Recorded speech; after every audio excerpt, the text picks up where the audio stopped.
میرے بھائی سیرت اپنانے کی چیز ہے، جیسے کہ حضرت میگل صاحب ارشاد فرما رہے تھے، یہ فقط سننے کی چیز نہیں ہے، اصل بات یہ ہے کہ سیرت کو ہم اپنی زندگی کا حصہ بنا لیں۔ یقیناً آپ نے سنا ہوگا محمد کریم صلی اللہ علیہ وسلم کے جانثاروں میں سے ایک نام حضرت عبداللہ ابن مسعود رضی اللہ تعالیٰ عنہ کا ہے۔ محمد الرسول اللہ صلی اللہ علیہ وسلم منبر پہ بیان فرما رہے ہیں، آپ کو بھی ایسے ہی کچھ حضرات مسجد کے حال میں کھڑے ہوئے نظر آئے، یقیناً نظم و ضبط کے خلاف ہے۔ محمد الرسول اللہ علیہ السلام کی زبان مبارک پر لفظ آیا اجلسو، بیٹھ جائیے، جو حضرات کھڑے ہیں بیٹھ جائیے۔ یقیناً آپ سب اس بات کو سمجھتے ہیں، اس جملے کے مخاطب وہ ہوتے ہیں جو آ چکے ہیں، پنڈال کے اندر موجود ہیں، مسجد کے حال میں آ چکے ہیں، مدرسے کے حال میں آ چکے ہیں۔ اس کے مخاطب وہ نہیں ہیں جو ابھی باہر ہیں، جو ابھی سڑک کے کنارے پر کھڑے ہیں یا ہوٹل کے سامنے کھڑے ہوئے ہیں، وہ مخاطب نہیں ہے کہ ان سے کہا جا رہا ہے آپ اپنی جگہ پر بیٹھ جائیے۔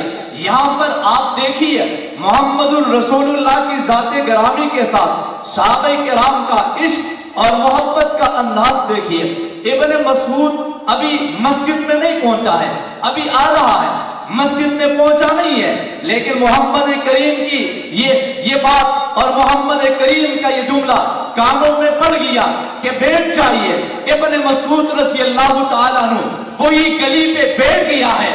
آقا نے دیکھا اور پوچھا ابن مسعود، یہ میں نے آپ سے تو نہیں کہا تھا، یہ میں نے ان سے کہا تھا جو مسجد میں تو آ چکے تھے لیکن مجھے کھڑے نظر آئے تھے، میں نے آپ سے نہیں کہا تھا۔ ذرا توجہ سے سن لینا، آپ کو صحابہ کا عشق نظر آئے گا۔ ہم صحابہ کی بات یوں نہیں کیا کرتے۔ ابن مسعود نے فرمایا آقا بات اپنی جگہ ٹھیک ہے، لیکن آپ کے الفاظ مبارک میرے کانوں میں پڑ گئے، بیٹھ جاؤ۔ ابن مسعود کے ضمیر نے گوارا نہیں کیا کہ ایک قدم آگے بڑھائے۔ کیا کرے؟ ایک قدم آگے بڑھائے، وہی گلی میں بیٹھ گیا ہے۔ اپنانے کی چیز ہے یا صرف سننے اور مزے لینے کی چیز ہے؟ آئیے ہم بھی عزم کر لیں کہ ہم بھی صحابہ کے نقش قدم پہ چل کے سیرت کو اپنائیں گے۔ کیا کریں گے؟ اب بھی کوئی ساتھی کھڑا ہوا تو نہیں ہے؟ جو منتظمین ہے، جن کے ذمہ داری لگی ہے، وہ ساتھی کھڑے ہو، باقی سب بیٹھ جائیے اور آواز پہ نہیں آنی چاہیے۔ میرے بھائی، محمد الرسول اللہ صلی اللہ علیہ وسلم کے ساتھ محبت کرنا ایمان ہے، اور جس کے دل میں نبی کا عشق نہیں ہے، سیدھی بات ہے اس کے دل میں ایمان بھی۔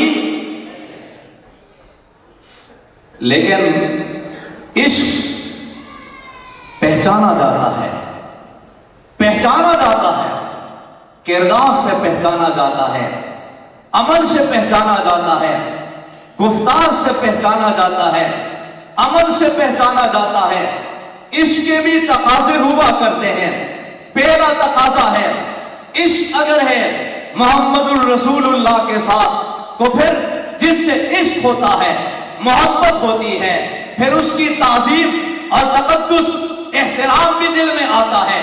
صرف اس ذات کے نہیں بلکہ اس ذات سے منسوب ایک ایک چیز کی محبت عشق دل میں آتا ہے، تب جا کے کہا جا سکتا ہے یہ عاشق صادق ہے، اس کے دل میں نبی کی سچی محبت ہے، اس کے دل میں نبی کا سچا عشق ہے۔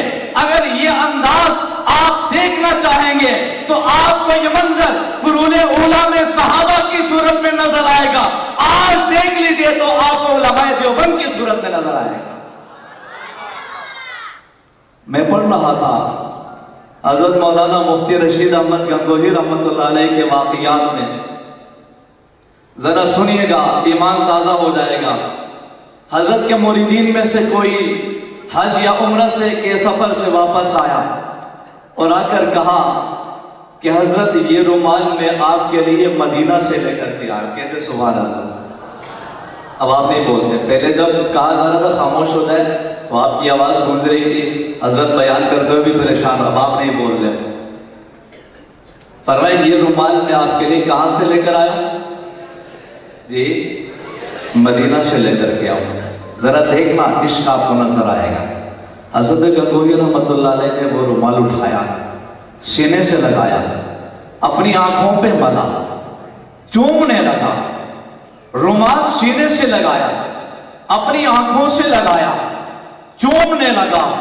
حاضرین میں سے کسی نے کہا حضرت اس رومال کو کیوں چومتے ہو؟ یہ تو کہیں بنگلہ دیش کا بنا ہوا رومال ہوگا, کسی اور ملک کا بنا ہوا رومال ہوگا. اس رومال کو اپنی آنکھوں سے کیوں لگا لیتے ہو؟ اس رومال کو چومتے کیوں ہو؟ آخر اس کی وجہ کیا ہے؟ تو عاشق صادق حضرت گنگوہی نے جھوم کر کہا یہ مجھے بھی پتا ہے رومال کسی اور ملک کا بنا ہوگا, لیکن میں سینے سے اس لیے لگا لیتا ہوں, آنکھوں سے اس لیے لگا لیتا ہوں کہ یہ رومال مدینہ طیبہ سے ہو کر کے آیا ہے. اس رومال کو میرے آقا کے شہر مدینہ طیبہ کی ہوا لگی ہے. اس رومال کو کہاں کی ہوا لگی ہے بھائی؟ کہاں کی ہوا لگی ہے؟ مدینہ طیبہ کی ہوا لگی ہے. تو حضرت گنگوہی رحمۃ اللہ علیہ اپنی آنکھوں سے لگا رہا ہے. یہ عاشق ہے یا نہیں ہے؟ اور بھی سنو, یہ ایک حضرت قاسم نانوتوی کا واقعہ بھی یاد آ گیا. میں پھر بات لمبی ہو رہی ہے, آخری واقعہ سنا کے ختم کر دوں. حضرت نانوتوی رحمۃ اللہ علیہ کے واقعات میں حج کے لیے تشریف لے گئے, مکہ میں داخل ہو گیا. حضرت نے اپنے جوتے اتار دیے. کہتے سبحان اللہ. جوتے اتار دیے. کسی نے کہا حضرت ابھی تو حرم شریف بہت دور ہے, ابھی تو حرم میں نہیں پہنچے. مسجد حرام تو دور ہے, حرم میں بھی نہیں پہنچے, ابھی دور ہے. آپ جوتے کیوں اتار دیے؟ یہ عرب کی زمین ہے, یہاں کی گرمی علیحدہ, یہ تپتی ہوئی زمین ہے, آپ نے جوتے اتار دیے. تو حضرت قاسم العلوم والخیرات حضرت قاسم نانوتوی رحمۃ اللہ علیہ نے فرمایا میں سمجھتا ہوں حرم ابھی دور ہے, لیکن مجھے یہ یقین ہے, مجھے یہ اندازہ ہے کہ آج سے کئی سو سال قبل اس زمین پر محمد کریم صلی اللہ علیہ وسلم کے قدم مبارک لگے ہوں گے. آج نانوتوی کا ضمیر گوارا نہیں کرتا جوتا پہن کر یہاں چلے. یہ عشق ہوتا ہے, اس کو محبت کہتے ہیں. عاشق دیکھنا ہے تمہیں اپنے اکابرین کو دیکھنا ہوگا. عاشق دیکھنا ہے تمہیں مدینہ کی گلیوں میں جا کر تڑپتے ہوئے بلال کو دیکھنا پڑے گا. عاشق دیکھنا ہے تمہیں حضرت صدیق اکبر کو دیکھنا پڑے گا. تمہیں مدینہ کی مکہ کی گلیوں میں جا کر تڑپتے ہوئے صحابہ کے لاشیں دیکھنے پڑیں گے. تمہیں مکہ میں کی گلیوں میں جا کر صحابہ کرام تپتی ریت پر لیٹے ہوئے آپ کو انہیں دیکھنا پڑے گا. تمہیں ابو بکر صدیق کو دیکھنا پڑے گا. مار پڑی ہے, ہوش میں نہیں ہے, ابھی اٹھا کر گھر میں منتقل کیا گیا ہے, ابھی ہوش میں نہیں آیا, تھوڑی دیر کے بعد ہوش آیا. کسی نے کہا صدیق اکبر آپ کو مار پڑی ہے, چوٹ لگی ہے, زخم لگا ہے. میں اور آج آپ ہوتے ہماری زبان پر لفظ آتا ہائے ابو ہائے امی مجھے زخم لگے, مجھے چوٹ لگی ہے. لیکن سنیے گا صدیق اکبر کی زبان پر ہوش میں آنے کے بعد پہلا لفظ آیا, پوچھا بتایا بتاؤ میرے آقا محمد کس حال میں ہے. میرے بھائی عاشق دیکھنا ہے تمہیں صحابہ کرام کو دیکھنا پڑے گا جنہوں نے آقا سے سچا عشق کر کے دکھایا. اور آج ہمارے پاس اگر پورا دین ہے یہ صحابہ کرام کی نبی سے محبت کی دلیل ہے, جنہوں نے نبی کا ایک ایک عمل دیکھا, ایک ایک جملہ نوٹ کیا, ایک ایک بات کو یاد کیا, محبت سے دیکھا, عقیدت سے دیکھا, آپ کا ایک ایک عمل نوٹ کر کے یاد کر کے اخذ کر کے امت تک پہنچایا ہے. یہ صحابہ کی نبی سے محبت کی دلیل ہے۔ ہمیں بھی اللہ کے رسول علیہ السلام سے محبت کرنی ہے، پر محبت اس انداز سے کہ ہم اپنے عمل سے دکھائے کہ ہم نبی کے سچے عاشق ہیں۔ میں ایک مرتبہ پھر اپنے ساتھیوں کو خراج تحسین پیش کرتا ہوں اور اسٹیج پر موجود تمام علماء کا دل کی گہرائیوں سے شکریہ ادا کرتا ہوں۔